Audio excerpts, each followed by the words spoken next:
So welcome everyone, those who are just joining in. We'll wait for a couple more minutes so that all of the audience members are able to join us.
Preeta, then I'll also request you to share my my deck.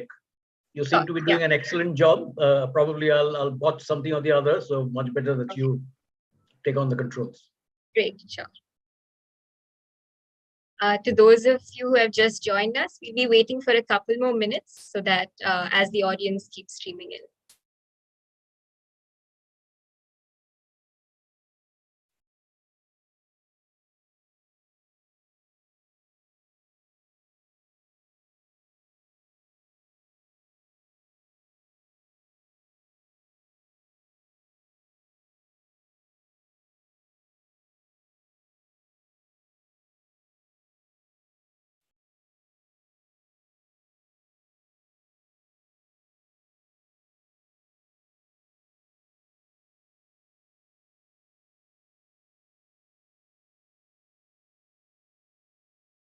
Okay, so we'll get started. A very warm welcome to everyone present here. Thank you for joining us. I'll start the session with a few introductions and introducing the session itself. My name is Preeta Joseph. I work with the CPHS team here at CMIE as an engagement specialist. Today, we're hosting our 18th CPHS research seminar. We have a wonderful paper, Household Savings in the Macroeconomy of India. We have with us today a wonderful panel. The CPHS Research Seminar Series provides a platform for researchers who have used CPHS data to present their work, and we invite a discussant who helps in providing a technical discussion of the research and the work that the researchers have done. And we also always have a wonderful audience that contributes their valuable questions and comments as well. So I'll start off by introducing our panelists for today.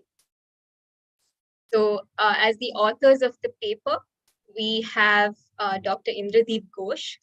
Dr. Ghosh is the Executive Director at Dvara Research. He holds a PhD in economics from MIT, and his work broadly focuses on financial inclusion and social protection in India. We have with us his co-author, Mr. Rohit Krishna, who is a data analyst. He is currently at American Express. He holds a master's from the University of Madras and a management diploma from Madras School of Economics. And so they will be presenting their paper today. And joining us as discussant is Mr. Saugata Bhattacharya. He is the chief economist at Axis Bank and has played several other key roles as part of RBI's working group on monetary policy, the National Economic Growth and Investment Council, to name a few. So that is our panel today. And without taking up too much time, we'll start with the presentation. So Dr. Ghosh and Mr. Rohit Krishna will be presenting for 1 hour. And the audience can post your questions through the Q&A function on your screen, and the authors will be responding to them. So I'll be sharing the presentation right now. And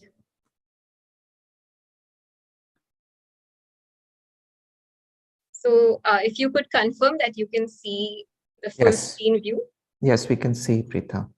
Okay, so Dr. Ghosh, the stage is yours. Yeah, thank you, Preetha. And thank you also, Saugata, for agreeing to discuss this paper. I'm Indradeep. I'm from Dvara Research, and my co-author Rohit will be presenting with me.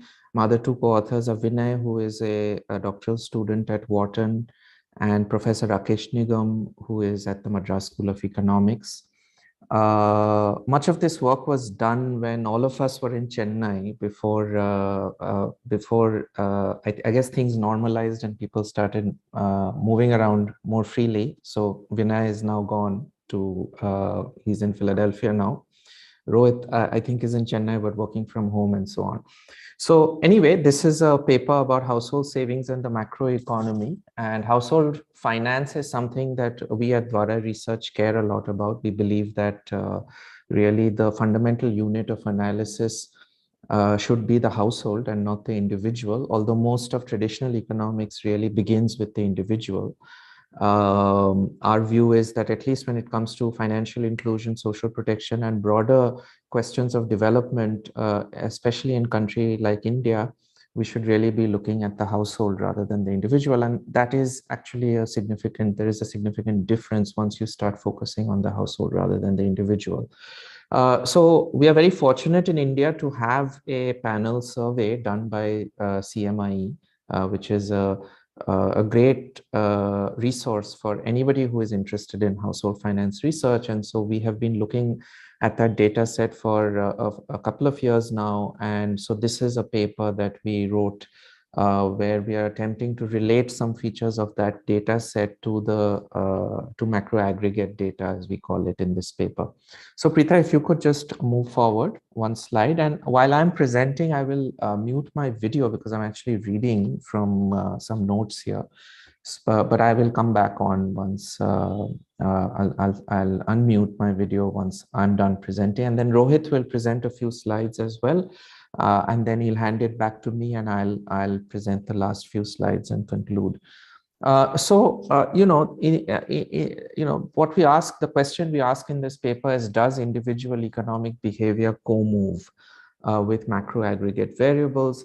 In the 1970s, the economics discipline began to, I'm trained, by the way, as a macroeconomist. So although now much of the work that I do has nothing to do with macroeconomics, but if macroeconomists who are attending today will know that in the 1970s, the economics discipline begins to explicitly incorporate what is called micro foundations into macroeconomic analysis. And since then, the practice has become almost second nature to macroeconomists who have typically presumed individual economic behavior to be representative of aggregate economic behavior.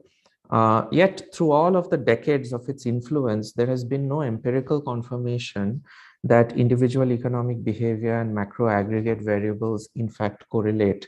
So our paper is motivated by this absence of evidence of a correlation between the micro and the macro. But the paper is not really seeking to validate that assumption, which macroeconomists have been using for several decades now. Our objective is much more modest. We are just exploring the possibility of such a correlation when we set household level data, which is the micro level data, side by side with macro aggregate data, which is the macro level data. We get the impression from orthodox theory that there could be such a correlation. Our empirical work is not a test of that assumption, but really an exploration of whether such a correlation exists.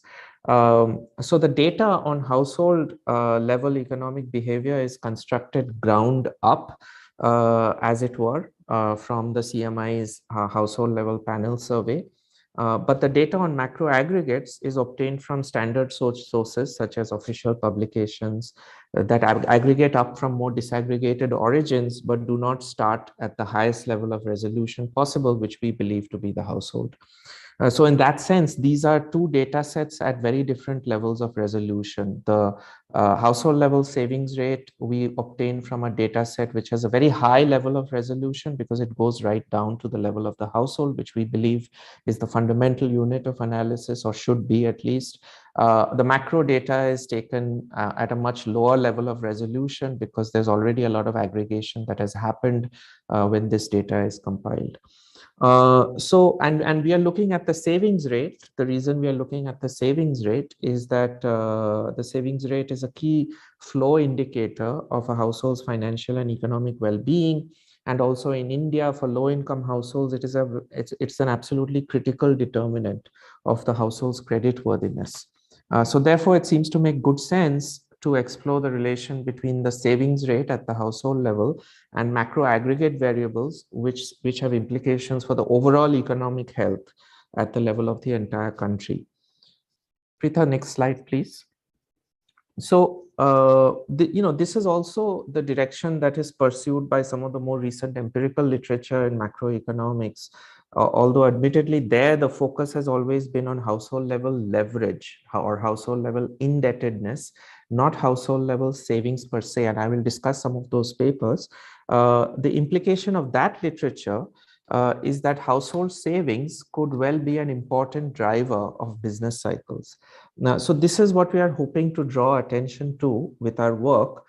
We do not prove that household savings drive the cycle, but we do show that households that save. So in some sense, our work is not time series work.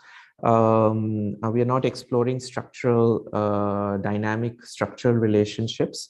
What we are doing is we are just showing that that the savings at the household level fluctuate over the cycle in tandem with macro aggregate variables.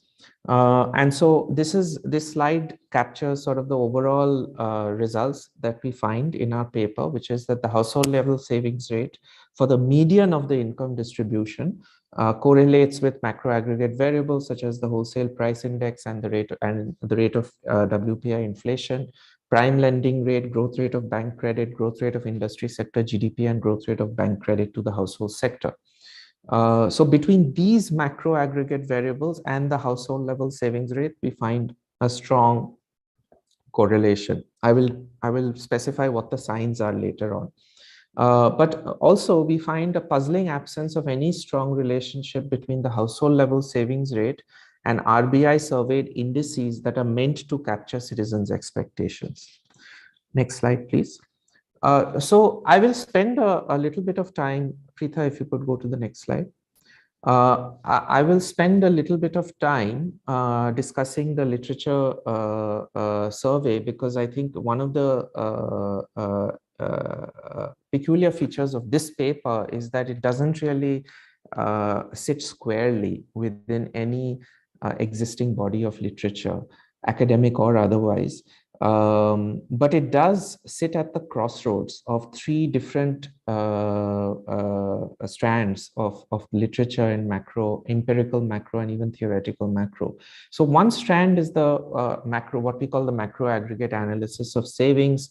I will discuss this in some detail. The other strand is the composition of household finances, which is a much more recent literature that is emerging in the second decade of the 2000s. And the third is relation between household finances and business cycles, which is also a more recent literature. So the first strand is a much older literature. The second and third strands are more recent vintages. Next slide, please. So, the first strand itself breaks up into two different strands, sub-strands. So this is the literature on the macro aggregate analysis of savings, and much of this literature is old. It's classic. We have the classic papers of Harrod and Domar, followed by the contribution of Solo, and culminating in a spate of important research papers in the 1980s and early 1990s. We have the Feldstein and Horioka paper, 1979, the two Roma papers, 86 and 89, Robert Lucas paper in 1988, a Mankiw-Roma-Weil paper in 1992. This literature is basically concerned with understanding how the aggregate savings rate drives economic growth. And so the outlook here is typically long run, covering 4 to 5 decades of time length.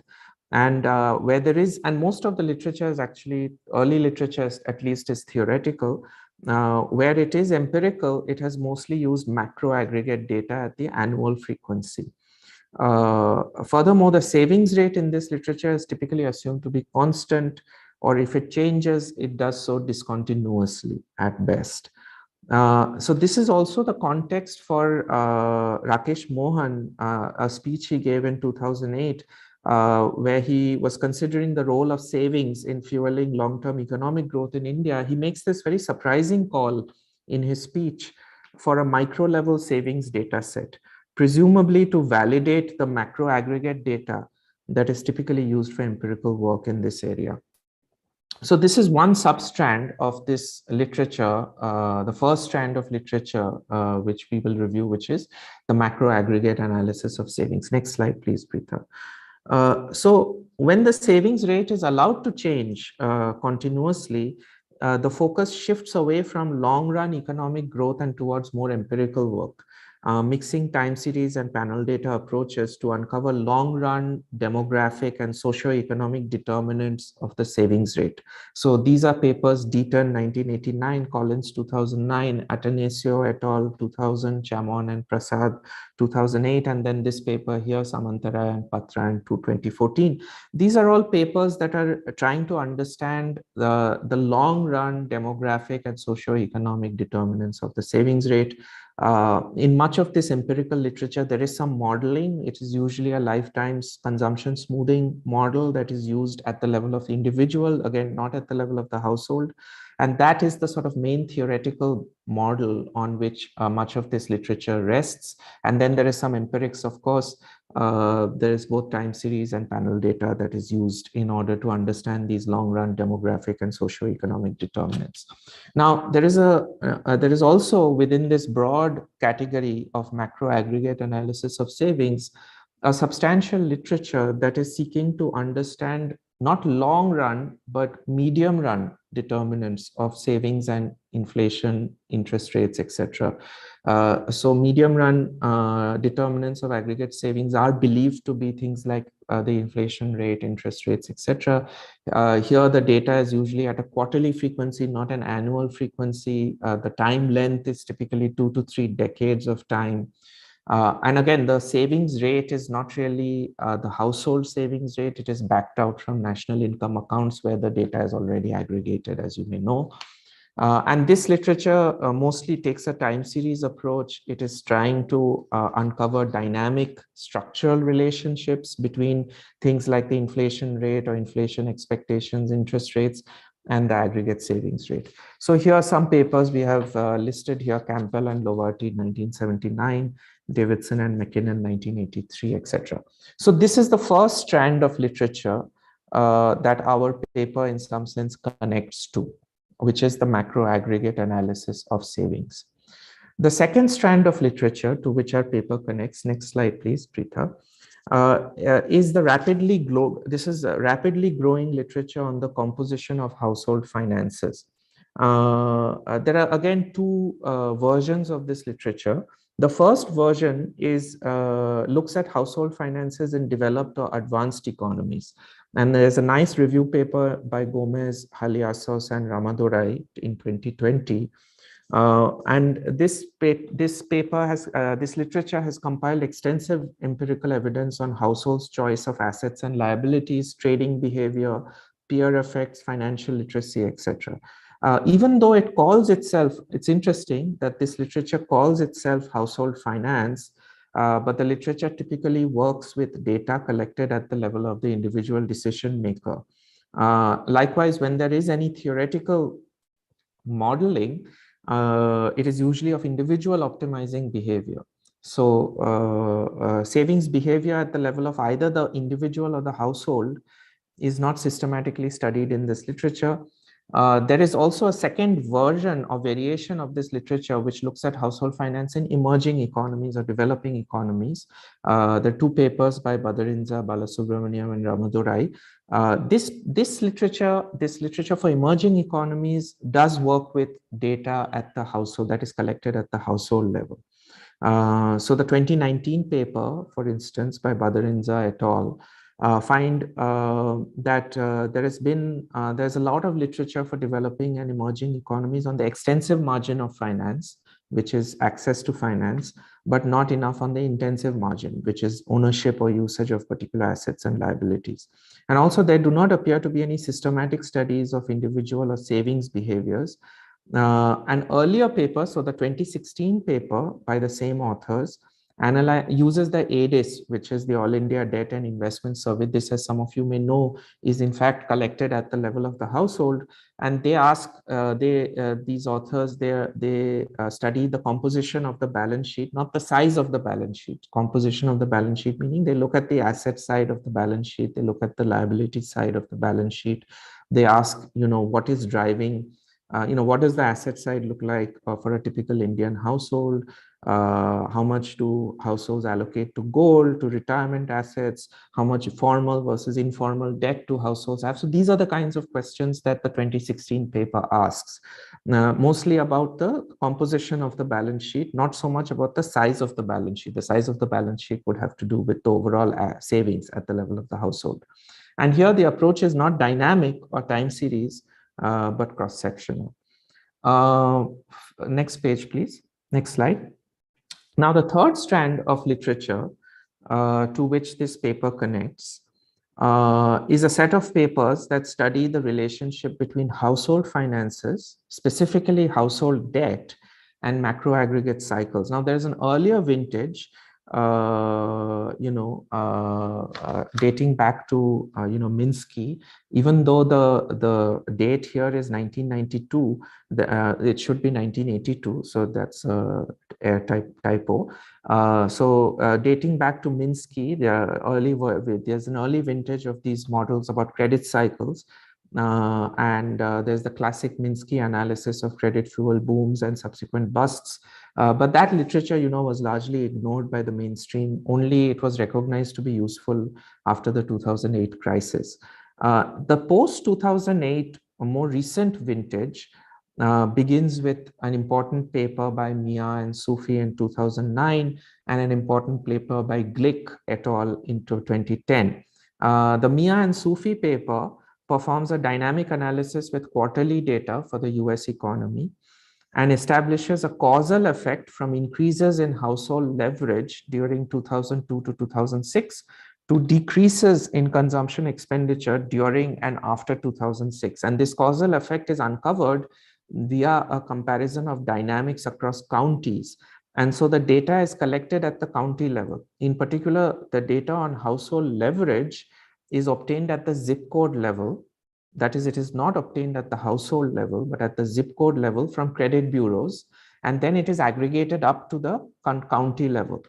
And that's an important point to note, because once again, we see that the data is not being collected or the data that is being used is not really being collected at the level of the household. Glick et al. Uncover a similar result at the country level. So the Mia Sufi paper looks only at the US economy, and they show that household leverage seems to have some implications for the business cycle. Glick et al. Paper shows a similar result at the country level using OECD quarterly data for a group of advanced economies. They go further back in time. They look at 1997 to 2007.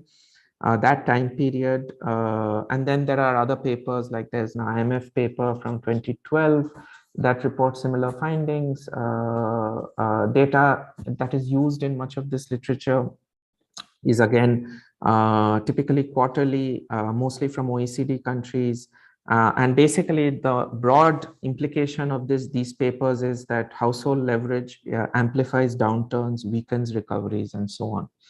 Now, there is, again, more recently, a string of papers that have come out in the second half of the second decade. There are a couple of papers by Mia and Sufi, Mia with co-authors, Bernstein, McQuaid, and Townsend have a paper in 2018.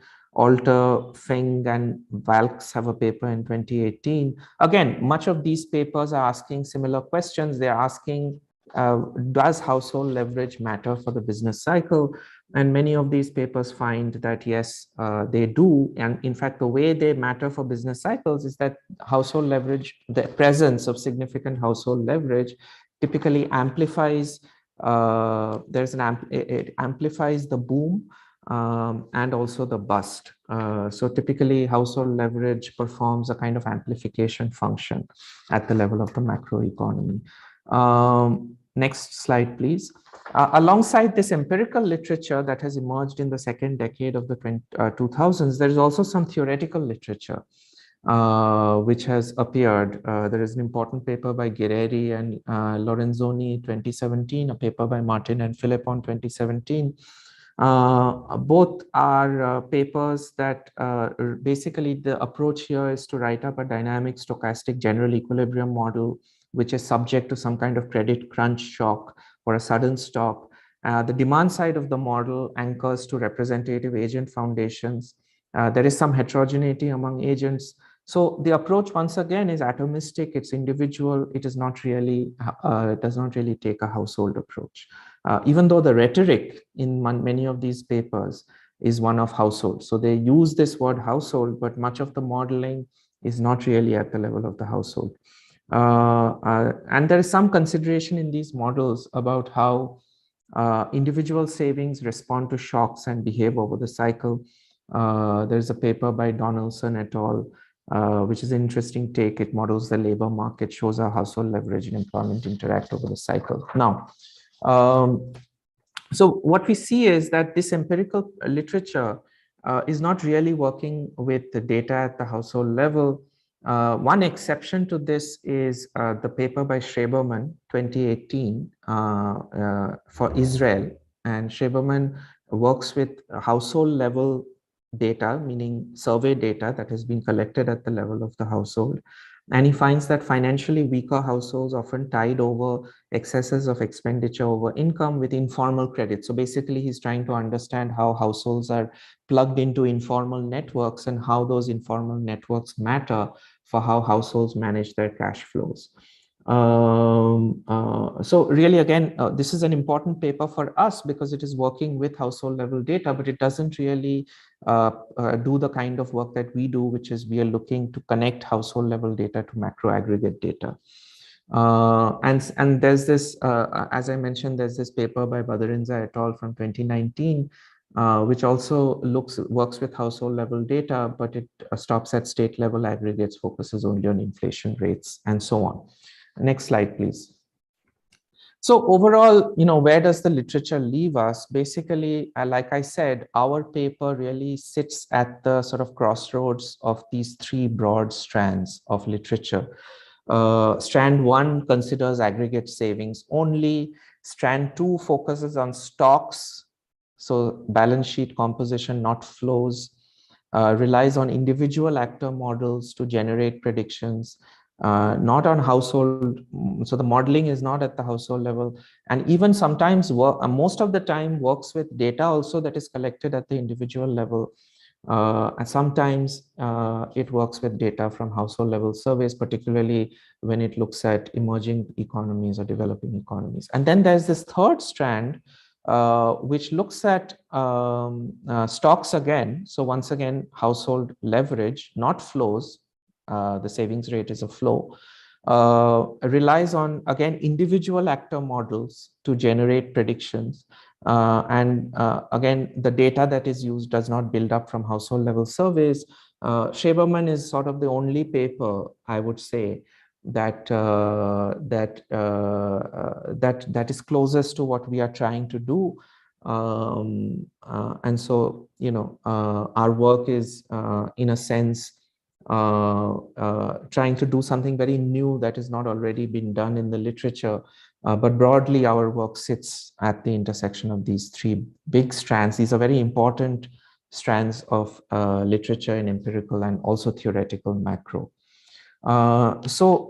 Next slide, please.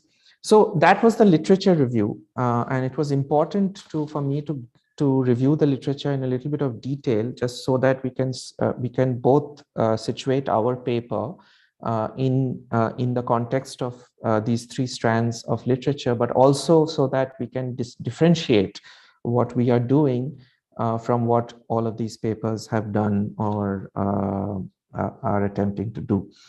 So given that our paper is kind of unique, it's a kind of pioneering effort, we adopt an atheoretical or theory agnostic approach. We don't write up a model. We're not really testing the predictions of a model. We are only interested in uncovering correlations and describing them. We are not interested in explaining them. We are certainly not interested in establishing dynamic structural relations between household level decision making and the macroeconomy. We focus only on contemporaneous correlations, not on time series relationships. We find that the data exhibits interesting correlations in the contemporaneous sense, and we believe that these correlations are worth documenting. We leave the explanation of these correlations to future work. We believe that a consensus view about what kind of structural model best describes the Indian macroeconomy does not exist. And so methodologically, our approach is to go to the data set first. Such an approach is not heterodox by any means. There is a quote up there by a former RBI governor, which says that it makes a lot of sense for economists to first look at the data and then go to the theory. So that we take sort of inspiration from that kind of a quote, and that is the approach we take. So there is no theoretical modeling here. We just go straight to the data, and we are doing something quite simple. We're not doing anything very complicated or high tech with the data. We're just looking for contemporaneous correlations between data that is collected at the micro level with data that is collected at an aggregate level. So with that, I will turn it over to my colleague Rohit, who will now walk you through the data, the methodology, etc., and then I'll come back towards the end. Over to you, Rohit. Thanks, Indradeep. So now that Indradeep has explained our objective and intent in this, I now would focus on the data now. So our objective is to find out correlations between the macro level aggregate variables and the household level savings rate. Therefore, we have two sets of variables. The first set is the household level aggregate variables, which we source from private and public sources. And the other set is the household level savings rate, which we obtain from the CMI Consumer Pyramid Survey. The time period we are dealing with is from 2014 to 2019, a span of 6 years. We do this analysis at a monthly level as well as a quarterly level, depending on the availability of macro aggregate variables. Next slide, Preeta. So now let me pick up the macro aggregate variables first and explain what variables we exactly track. So at a monthly level, we have price level. We have the two main indices, WPI and CPI, which we get from RBI's database. From these, WPI and the CPI, we can compute the year-on-year inflation rates. Then we have a whole bunch of lending rates, which we source from the US Federal Reserve database, weighted average lending rate, prime lending rate, discount rate, interbank interest rate, 10-year Government of India bond yield, and so on. Then from the CMI unemployment survey, we have the unemployment rate as well, the overall at an overall level, as well as for urban and rural cases. Now at a monthly level, as a proxy for GDP, we use the growth in IIP, which we source from MOSPI. Then the monthly RBI's bulletin provides us data on credit, bank credit, both overall as well as in food sector, food credit, non-food credit, and in personal loans. We calculate the year-on-year growth in these, and then using we apply WPI-based inflation rate and get the real growth, real credit growth. Now it is noteworthy that the credit mentioned here is sourced from scheduled commercial banks, who then file their Section 42 returns and file it with RBI, and that's how we kind of track this data, credit growth. Now, coming to the quarterly level, we have GDP growth for India. We have the real GDP growth rate, both overall as well as sector-wise in agriculture, industry, and manufacturing sectors. We have a couple of more credit growth variables which we source from BIS at a quarterly level. The first is credit to households as a percentage of GDP, and the second is real growth rate of aggregate household credit. It is again noteworthy that these are found in the balance bank books of banks, commercial banks, which is then reported to RBI, which is then reported to BIS. So that's the macro aggregate flow that this variable takes. Then the last variable at a quarterly level we see a set of variables are inflation expectations, both current 3 month ahead as well as 1 year ahead inflation expectations. In addition to this, we have two indices published by RBI at a quarterly level, which state the status of consumer confidence, the current situation index, and the future expectation index.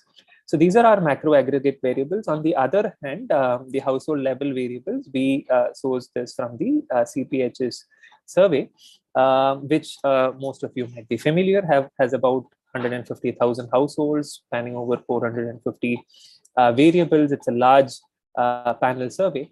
Of these 450, we are primarily interested in savings rate. So the way we define savings and savings rate is as follows. We take total income of a household at a particular month and the total expenditure. We define savings as income minus expenditure and savings rate as savings over income. So income minus expenditure divided by income. So that savings rate, it could be in surplus or deficit. That doesn't matter.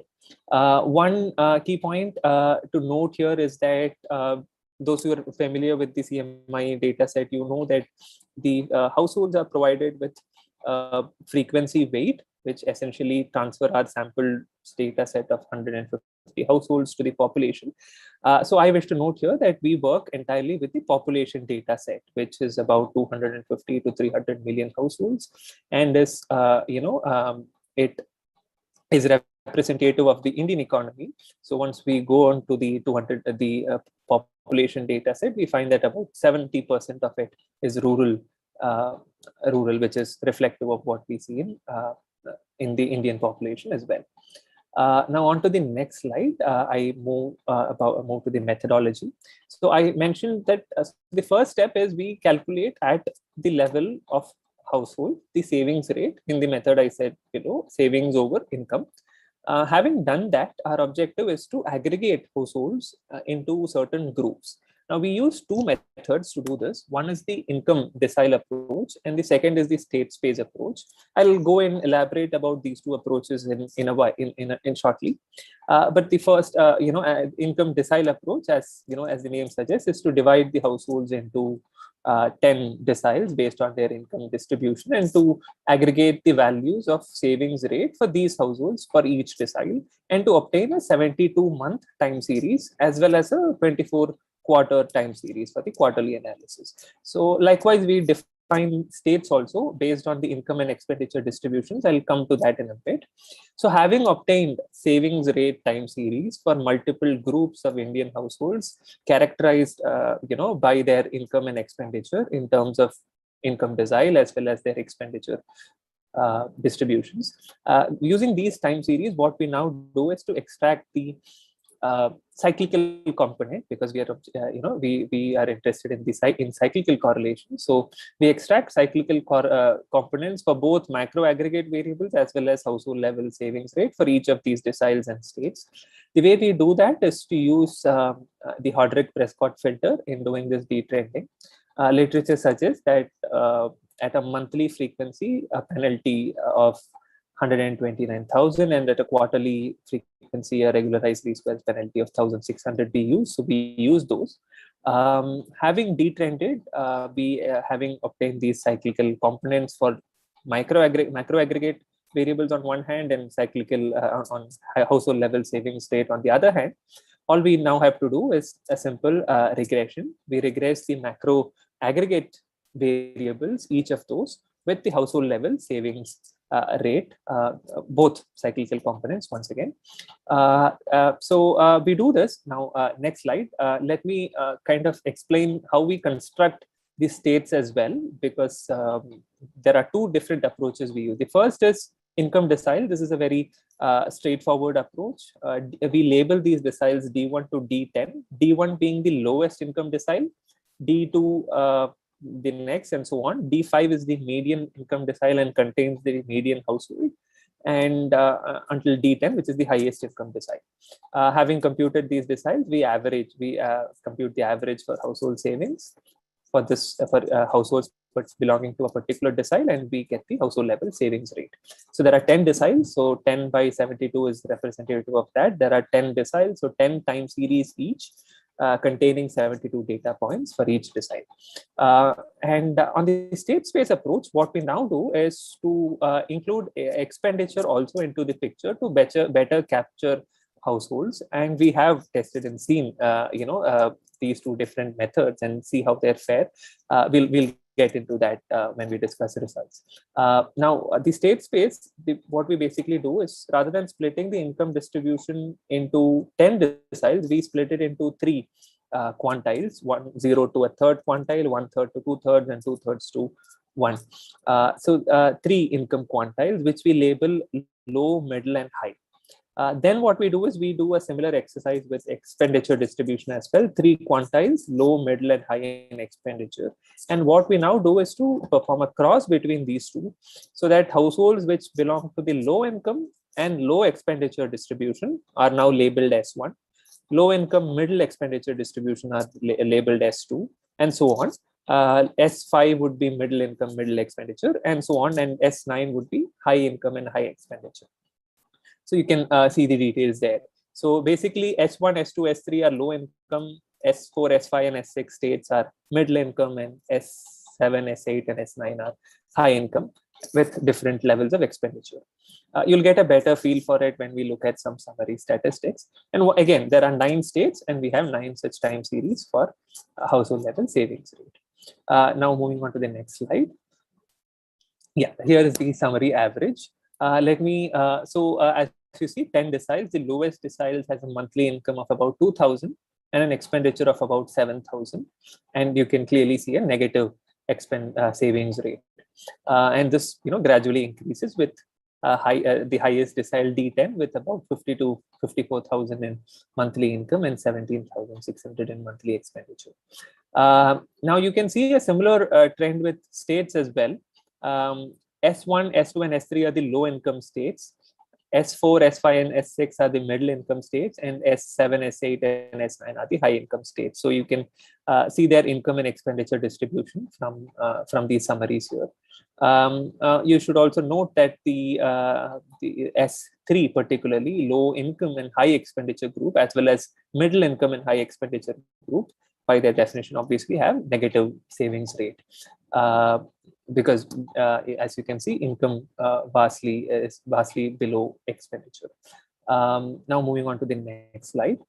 Just to kind of get a feel for the data that we use, and merely for that purpose, we show you the cyclical components, the time series of the cyclical components of household level savings rate for each of these deciles. So the one on the left, you see the plot for deciles for the 72-month period between 2014 to 2019. You see the cycles there, so the income and on the one on the right is for states. Now, if you move on to the next slide, you can see a similar distribution for expenditure as well. The plot for expenditure is here. Now we can go ahead to the next slide. We can look for savings. So savings and savings rate particularly is quite interesting. So this is, both these plots are for deciles. As you see, the red line is for the lowest decile. And you can see that it's the most volatile in terms for savings rate. It spans from -2 to 1 on an average in this particular plot, as you see. And once you remove the lowest decile D1 from the plot, on the right hand side, you see for the other deciles, and it's the volatility, the way it moves is almost, it kind of moves along with each other.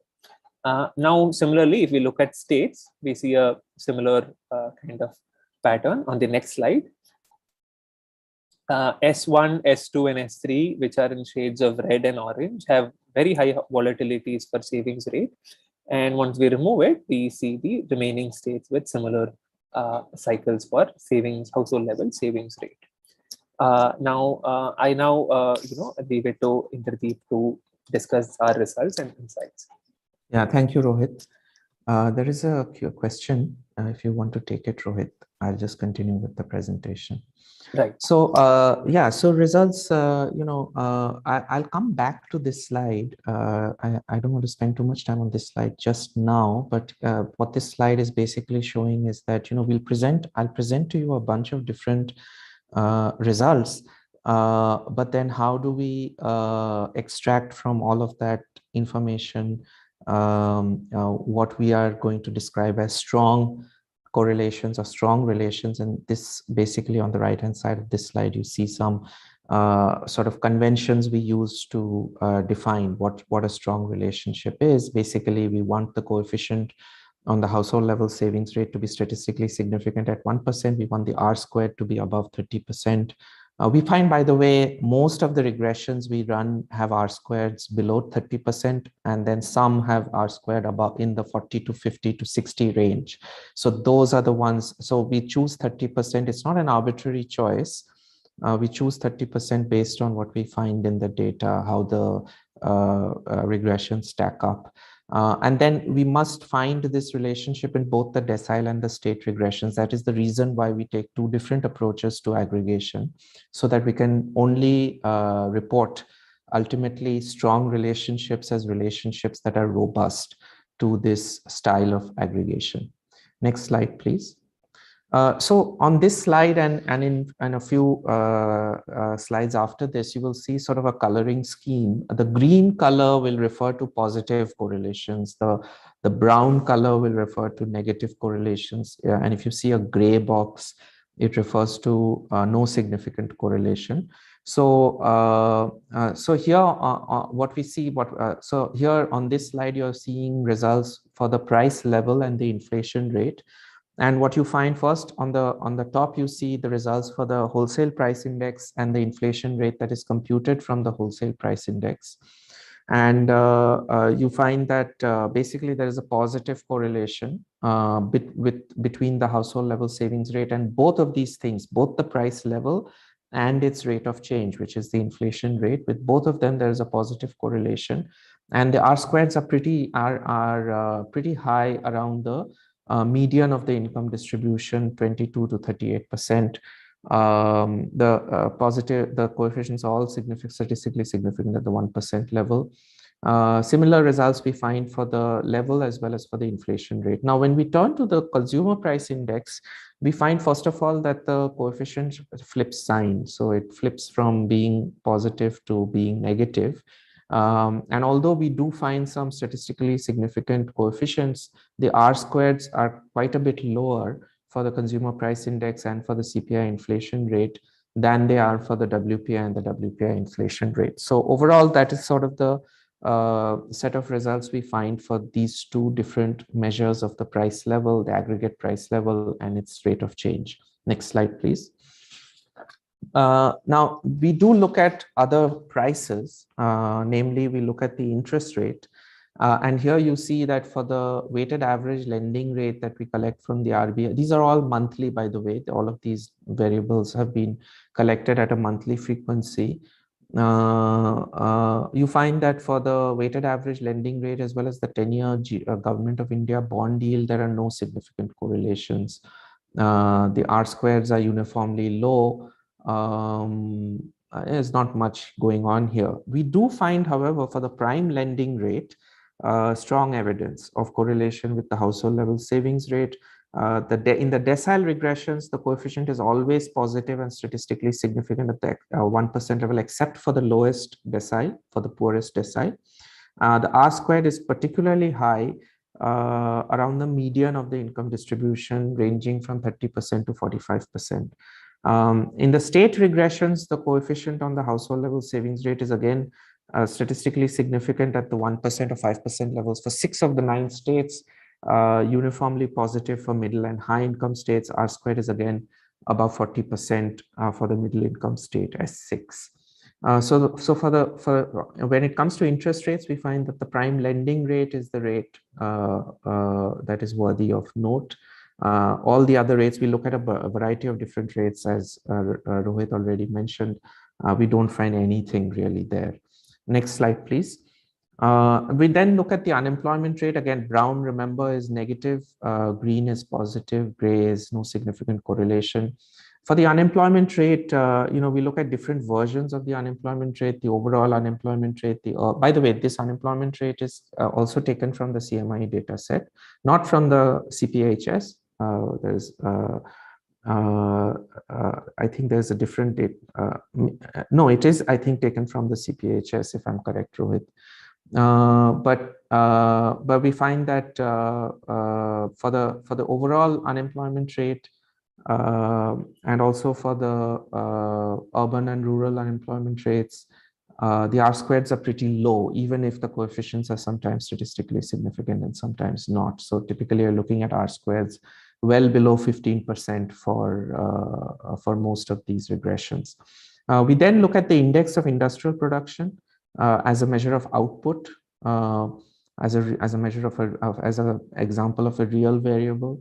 And there we find that for the growth rate and for the overall growth rate, we look at different kinds of growth rates. We look at the overall IIP growth rate. We look at consumer durables growth rate. We look at primary goods.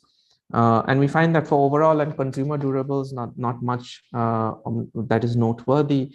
But for the primary goods, we do find that the coefficient is statistically significant. It's negative, the relationship, for all the deciles, except again for the poorest decile and for all the middle and high income states.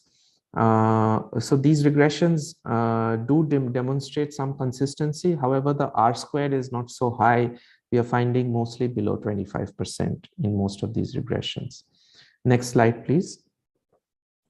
Now, the final set of monthly variables that we look at is, as Rohit mentioned, real bank credit growth. And we look at the overall real bank credit growth, and then we look at disaggregated, the credit growth in disaggregated segments, so food, non-food, personal loans, etc. What we find is that in all these cases, the coefficient is negative, and in some cases statistically significant, in other cases not. So there's not consistency, except for the category of personal loans. So for personal loans, we do find consistent and strong results. The coefficient is always significant at the 1% level. For 6 of the 9 deciles, the R squared is in the 30 to 40% range. In the case of the state regressions, the coefficient is negative, statistically significant at the 1% level, and the R squared is as high as 54% for S4, which is a middle income, low expenditure state, and 46% for S5, which is a middle income, middle expenditure state. So for personal loans, we find some noteworthy results. Finally, next slide, please. We then turn to the quarterly variables. And for the quarterly variables, we look at the overall GDP growth rate, and we also look at the GDP growth rate by sector, so agriculture, services, and industry. We find that for the overall GDP growth rate, there is a statistically significant negative coefficient. The R squared is also quite high, as high as 45% for some of the states, or as high as 38% for the median decile. But we also find that most of this action that we are seeing in the overall GDP growth rate is coming from the industry sector GDP. So it's not coming from agriculture or services, it's coming from industry sector, so that when we run the regressions with just the GDP growth rate for the industry sector, we find similar results. Okay, next slide, please. And finally, we look at credit growth, a different kind of credit growth, which is credit to households, which we obtain from the BIS data. Here we find, again, similar to what we found for personal loans, negative and statistically significant coefficient for all deciles except the poorest one, and for all the middle and high income states. The R squared is quite high, 49% for D3, 43% for D6. For some of the state regressions, it is even higher, 62% or 63% for S4, which is the middle income, low expenditure state, 62% for S7, which is the high income, low expenditure state, 52% for S5, which is the middle income, middle expenditure state, and so on. And then finally, for the inflation expectations variables, we find surprisingly no noteworthy results. We look at the 3-month ahead inflation expectations variable. We look at the current inflation expectations. We look at the 1-year ahead inflation expectations. We look at the current situation index. We look at the future expectations, and we look at 5 different measures. And for none of these, we find any significant relationship between household savings and any of these forward-looking variables, which is very strange. So that's a bunch of different regression results I've tried to summarize in these 6 slides.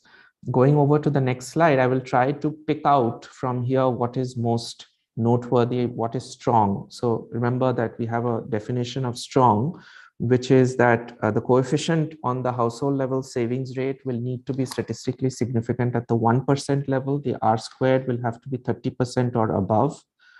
And we will need to see consistency across deciles and across states and between deciles and states.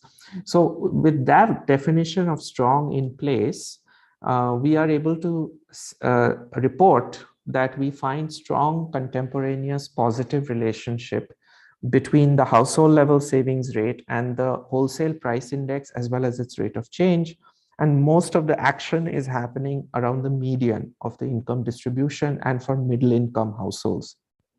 The only other price level for which the household level savings rate has strong predictive power is the prime lending rate, which has, where the results are very similar to the results we find for the wholesale price index. The only quantity variable which is measured at a monthly frequency that exhibits a strong contemporaneous relationship with the household level savings rate is the growth rate of real bank credit for personal loans. And the coefficient is negative, which is why this is, you see this in dark brown. Most deciles, we find this for, except for the poorest, and most states except for the low income ones. So the next slide, please. At a quarterly frequency, we find a strong contemporaneous negative relationship between the household level savings rate and the overall GDP growth.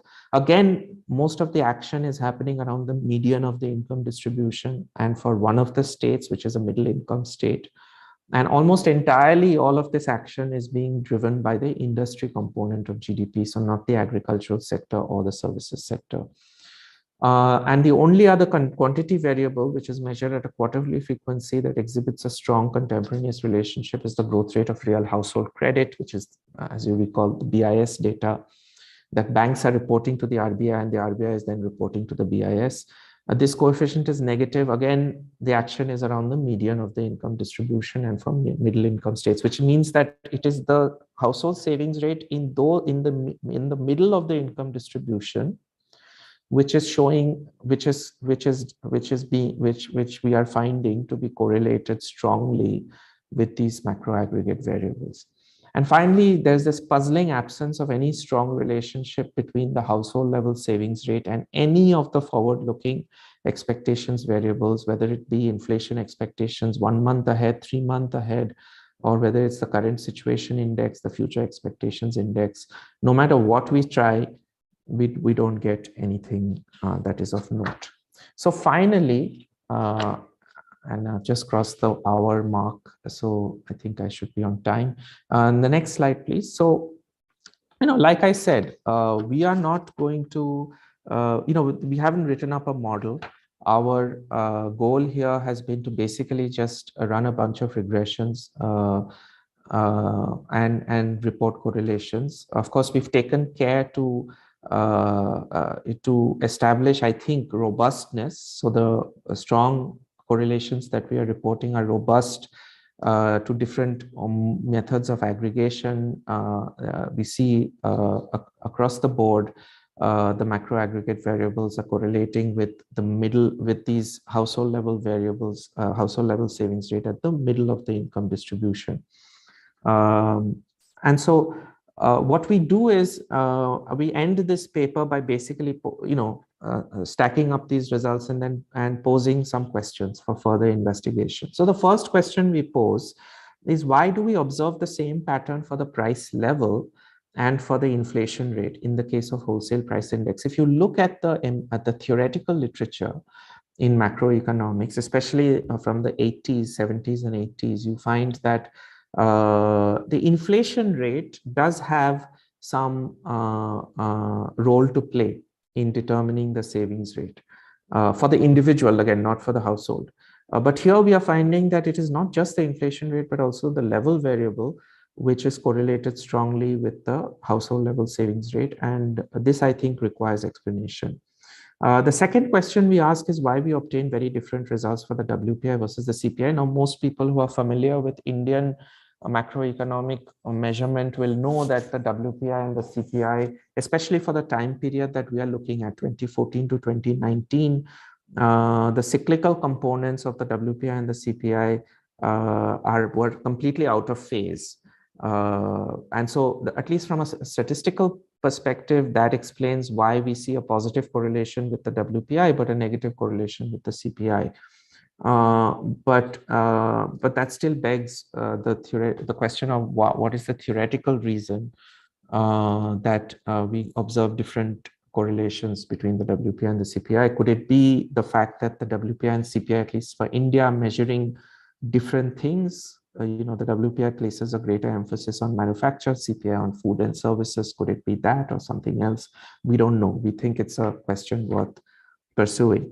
The third question we ask is, what explains this correlation that we observe between the household level savings and GDP growth? You might expect that the sign of that correlation could be positive or negative, depending on what theoretical channel is active.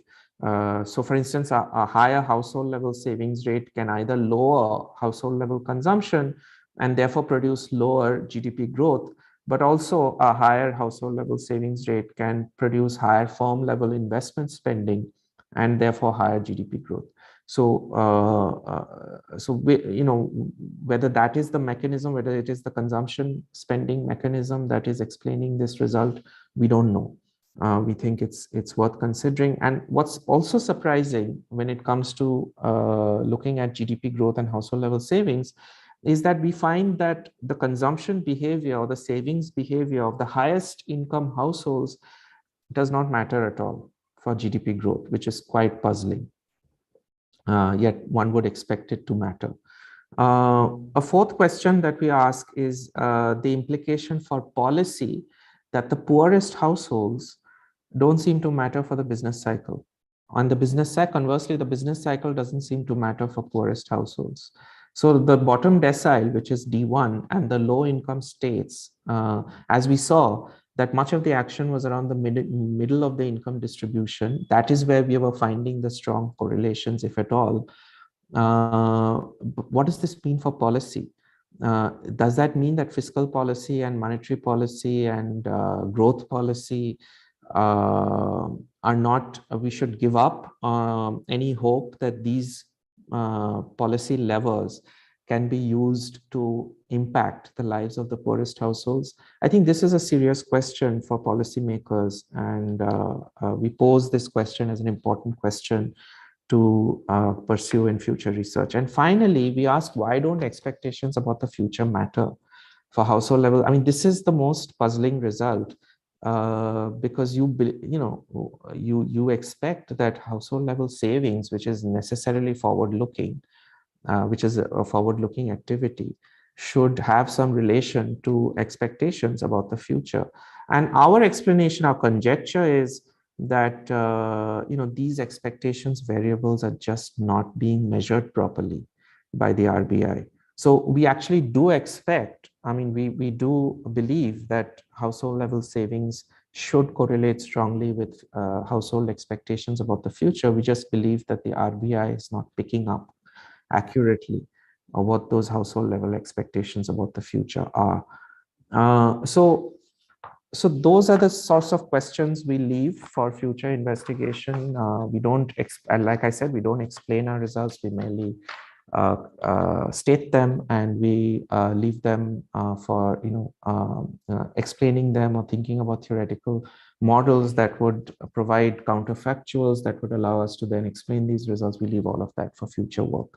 So with that, I will close. Thank you very much.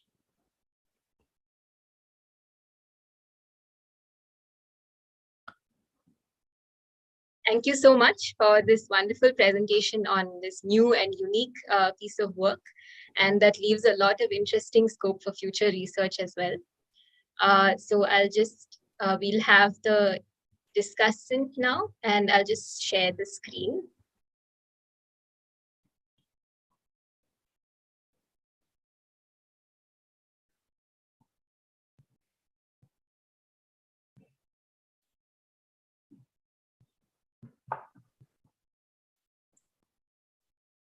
So, Preeta, if I might, while you're in the process of loading the small deck, no, thank you very much, you, CMI, you in particular, for giving me this opportunity. As you said, a wonderful paper. This is the first time that I've seen in the Indian context, a granular level analysis of household savings. Of course, I mean, you have things like the AIDIS survey, but those are only over a period of time. I mean, this is a much more high frequency analysis of developments across in the savings and in the other range. So my first thing is to compliment the authors. I think they've spent a lot of effort, but at the same time, me coming in from a practitioner's perspective, I also Indradeep, I equally for a bank, not just for policy and for your own personal interest, for a bank, behavior of household savings is very, very important, because I mean, household savings translate into bank deposits, and that is the basic business of the bank. So even from a banking and finance perspective, this is a very important research initiative that you've started. So my compliments once again. But having said that, I think some of the results that you've got, as you yourself suggest, so some are not just, I mean, some are puzzling, and some are outright counterintuitive. I mean, remember again, I mean, I'll come back to this. Professor David Henry's model selection methodology hinges a lot on theory consistency. And although we don't have the list of the theoretical papers that you mentioned, often suggest a certain set of causations between the two variables that you have. And some of these causations from our own sense, from RBI research, other research, some of these don't seem to fit some of our preconceived notions of where some of these causations are. So let me begin very quickly by looking at the lowest deciles. I'm looking at the deciles more than the states that you have segmented, which is again, I mean, a very good initiative. So from the deciles perspective, the lowest two deciles show a fairly large negative savings rate. And I just don't know how they're managing to do this, because I mean, over a period of time, I don't know how you've got this, whether, I mean, this is an average of the 72 months that you've tracked the data or not. So, but this looks to me very, I mean, managing to sustain, frankly. So, I mean, if you have that level of negative savings, so either borrowing, and these are the informal guys, they probably don't have access to formal finance. So their interest rates would be in the range of 20, 25, even higher percentage. So they would go broke very, very soon. I mean, you know, I mean, the total amount of interest that they would be paying would eat up the income within a year, to my mind. So that's a puzzle. How that segment is sustaining. I mean, are they selling land? Are they selling gold? Are they selling their assets? What? So keep that as at the back of your mind. The second thing in all of this, remember your time frame, 2014 to 2019, incorporates one very large major economic shock. Preeta, let's go to the next slide while I'm talking about this, so people can look at some of these savings rates behavior. I'll share the slides with all of the authors in a while. My apologies, I should have shared this before, but as usual in our field of work. One major episode in 2016 of the demonetization. That's a really large structural shock, and probably would have led to a structural break during that period. So again, I mean, the behavior of household savings post this shock would depend to a very large extent on the household's perception of that shock as a permanent or a temporary shock to their income streams. So that would change behavior. That can be expected to have changed behavior significantly. So that's one part. So now in terms of the total savings, obviously I wanted to see how this the CMI savings behavior correlates with the National Statistical Office, our GDP level savings estimates. So you can see there are the household savings are comprised of two parts. There's a financial part, which is the blue line below, and there's a physical savings. The physical savings meaning homes, livelihood, cattle, machinery, whatever. I mean, so in terms of saving, gold is not part of this, according to the new 2013, 2012-13 GDP estimates. Gold is not part of this, but other assets, which is the physical assets. The peculiar thing is, in terms of savings, you see the blip in a little blip in FY16. On the average, the overall financial savings as a percentage of GDP only in FY21 because of the GDP drop in the GDP that has dropped, and because of the huge flood of liquidity that came in. So overall, it's been standard constant at 7.5%, 8% levels, no change whatsoever, no cyclical component in that. Whereas for the GDP, there has been a cyclical component. Let me see if I have the chart in all of this. Now compare this to your CMI data. If I have read your tables correctly in terms of the savings distribution across the deciles, your overall savings is about across. I mean, the distribution of savings that you have is about 20 lakh, 19.9 something, 20 lakh crores. Yeah. This compares to during this period, FY15 to FY20, which covers large part of the 72 months that you have.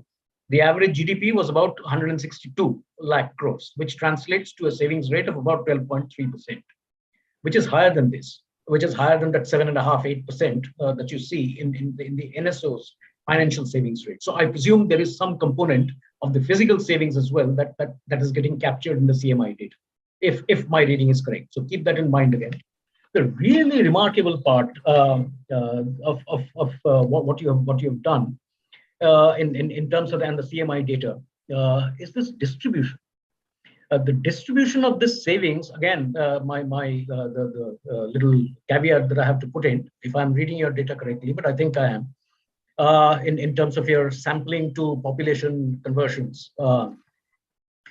85 to 90% of the overall savings is concentrated in the top 3 deciles. So again, and so given this, and this is contributing to changes in whatever is getting affected by the macroeconomic variable. Incidentally, in your regressions, I presume you're regressing savings on the macroeconomic variables, not the other way around. Because I mean, while you might be capturing correlations, that's not the correct causation, because the macroeconomic variables would be causing savings, not the other way around, probably, to a very large extent. So if I'm reading this correctly, but as a part of correlations, it's fine. But the causation part would need to be looked at much more carefully. Next slide, please. So we then, in the context of this incredible concentration of savings in the top 3 deciles, I'm not very sure whether the median savings behavior would be contributing to the overall savings.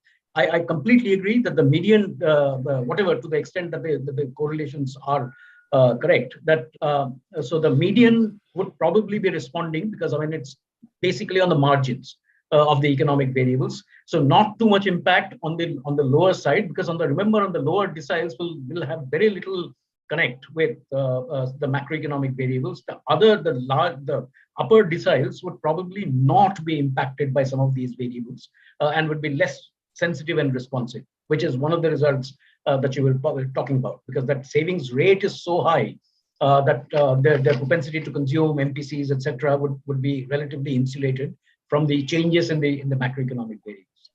Let's have a look at the macroeconomic variables now first, before we get into some of the results.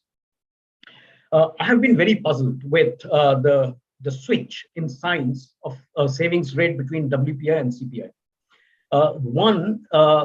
A priori, for explaining household consumption and savings behavior, CPI is probably by far the more important inflation gauge than WPI, which is the reason, again, that the MPC and our monetary policy targeting structure considers the CPI, not the WPI.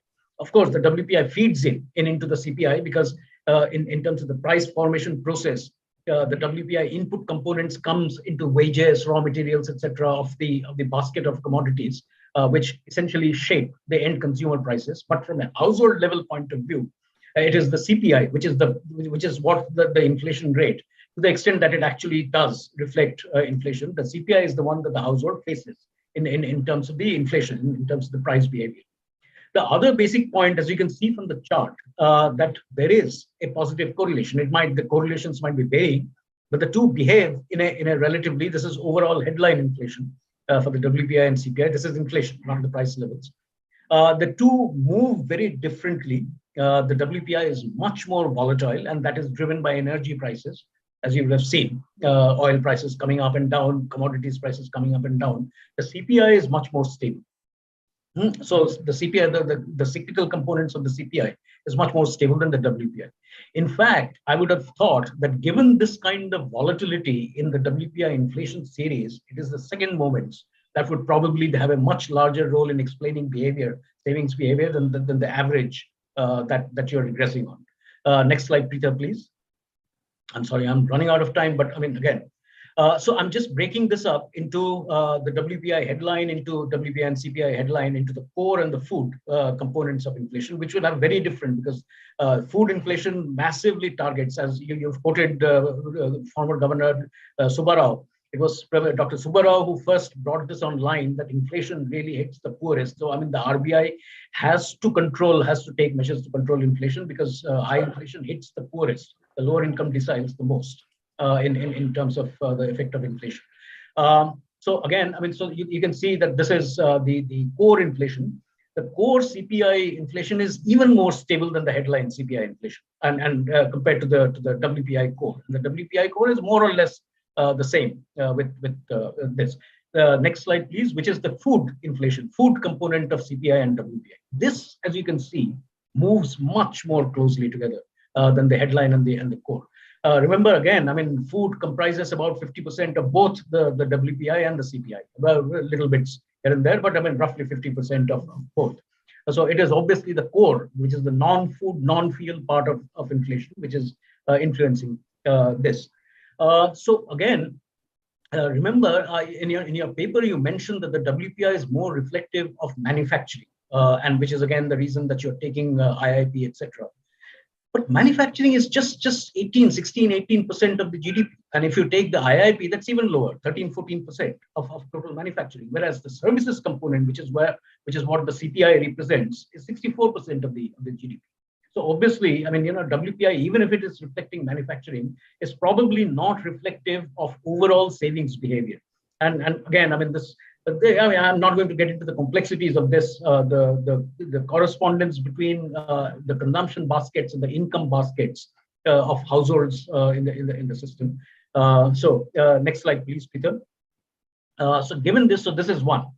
But in addition to this is GDP. So the thing that you mentioned, that it's not, IIP as a measure, and then the quarterly GDP results, which are not very significant in terms of this. So GDP, to my mind, incomes have a very large role in savings. So the periods of the savings that you saw during the small episodes of growth, and then from essentially from 16 onwards, it's been more or less on a downtrend. But the savings rate typically has not changed very much, as you saw in the financial savings behavior at least. The initial part of the CPI is correlated with the physical savings component of household savings, but not so much on the financial. Financial savings do not seem to be responsive to these major ups and downs that you're seeing. which leads me to believe that that a univariate analysis of savings rate might be suboptimal. You probably would need to do many more multivariate analysis of factors combined with each other, the relative parts, and not just plain OLS multivariate models, but maybe structural models that comprise that look at the feedback loops in many of these cases. So probably that will give you a better sense of what the relations might be. Next slide, please. I'll quickly finish in some of these on interest rates.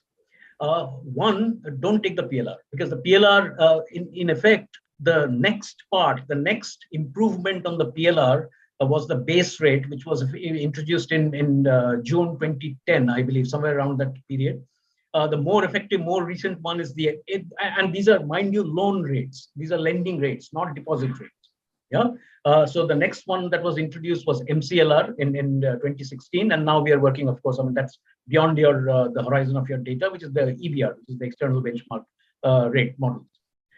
This chart aims to show you the gaps, the correlations between the deposit rates and the lending rates, the Waller rates that you are looking at in others.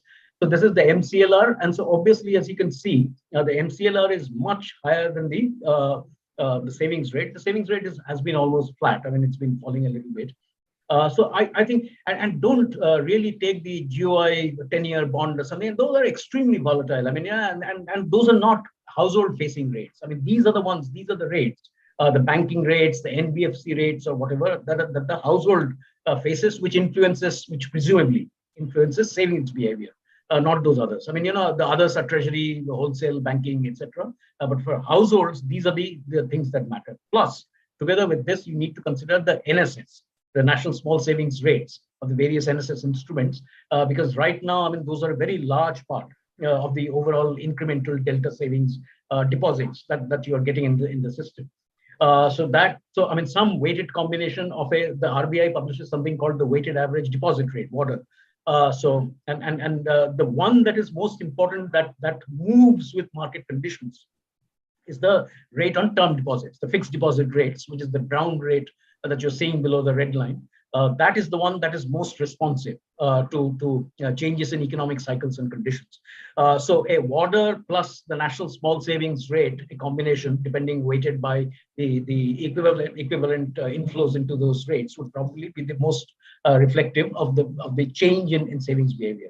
I do believe that interest rates have a fairly large, these interest rates have a large influence on savings behavior. In our bank, we keep on talking about this all the time, that I mean, moving interest rates here and there manages to shift savings between instruments, if not the aggregate level of savings. The aggregate level of savings, to my mind, is still determined by the growth aspects, how much income, additional income is generated, especially nominal income, and how that is concentrated between the various deciles.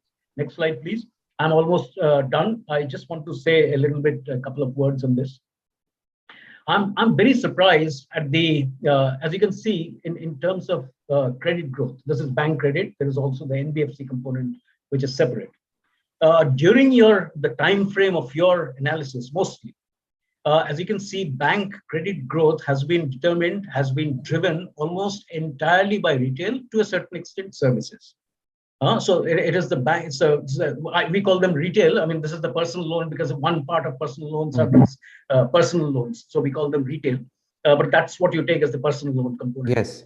Yes. So that you can see the change in bank credit growth, and that, to my mind, doesn't make sense. That if savings and deposits are correlated, that deposits as a proxy for savings has a negative correlation with credit. Remember that, I mean, you know, the credit multipliers depend based on the fact that credit creates its own deposits. Yeah. So I mean, that's what the credit multiplier says, and you just look at it from a behavioral point of view. So that, I mean, we are taking large loans. Households are taking large loans from banks and NBFCs, home loans, the auto loans, etc., for which you need to pay get the EMIs for the loans. As a result of which, you will tend to keep more money in your deposit accounts to be able to meet the principal and the EMIs of the loans that you're taking. So next slide, please, if there is any I don't remember. So I mean, that's pretty much where we are at in terms of. I just want to quickly, a couple of minutes, talk a little bit about the science of the science of the coefficients. So one, in terms of the inflation numbers, as you saw, the two are positively correlated. The coefficients change, the correlation coefficients change, the co-movements change, but the two are largely positively correlated. So given that, I mean, it's very, and remember, the CPI part is more intuitive. That, I mean, a CPI led, so whenever there's a change in inflation, hitting the mid segments, mid and lower segments definitely. So there actually should be a negative CPI, to my mind, on savings behavior. But that I cannot see being negated by the positive rates from the WPI. The second part is credit, as you saw. So credit, I'm very surprised that there is a negative component. And in terms of GDP growth, again, our presumption, again, and in terms of savings, the overall levels, if you do a quarterly level analysis of GDP growth versus savings, etc., you will see a positive component, because this makes sense that you know, I mean, increasing the incomes into the hand of the people, particularly the higher deciles, would keep more money, would enable more money given their marginal propensities to consume. I completely agree with you that if GDP growth again, and remember again, I mean, so what we are hearing, we don't have any means of validating this, that with the K-shaped recovery, I needed to bring this in at some point in time. Yeah, so I mean, growth is concentrated more in terms of the upper income classes. So that would definitely mean that incomes getting concentrated in the upper deciles would lead to a much higher savings rate than the lower segments, lower deciles, where little bits of growth might lead to some small saving increase, but probably would lead to higher consumption, which would not be the case for the upper income segments. So I'll stop here. There are multiple other issues in this very interesting set of documents, particularly within the deciles, the strengths and of the coefficients. And many of these coefficients with the 3 stars, I presume, are the significant coefficients. So there are a lot of interesting things to look at in terms of micro details of the decile classes for each of these. But these are some of the broad observations that I would like to put on the table before. Thank you so much. Thank you, Mr. Bhattacharya, for those valuable insights. If you would like to respond, either Dr. Ghosh or Mr. Krishna, please go ahead.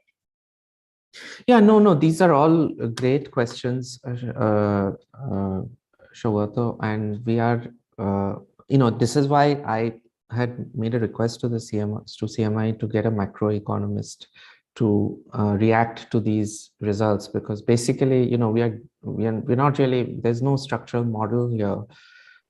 We are just uncovering correlations. We're not uncovering causations. We're uncovering just correlations. So actually, what we were looking for is just a sense check from a practicing macroeconomist as to whether these correlations make sense or not.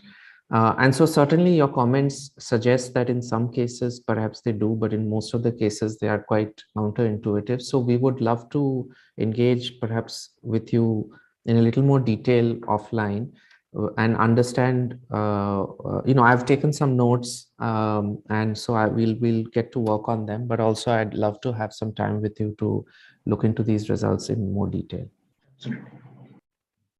That's all I will say for now, Preetha.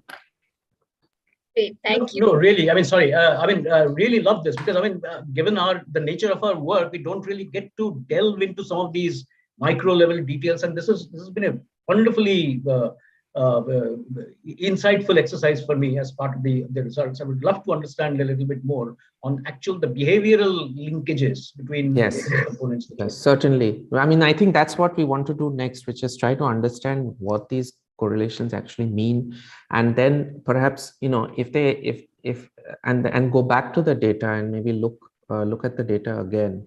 Maybe put other variables on the right hand side. This time we only did univariate because we were just looking for correlations. Yeah.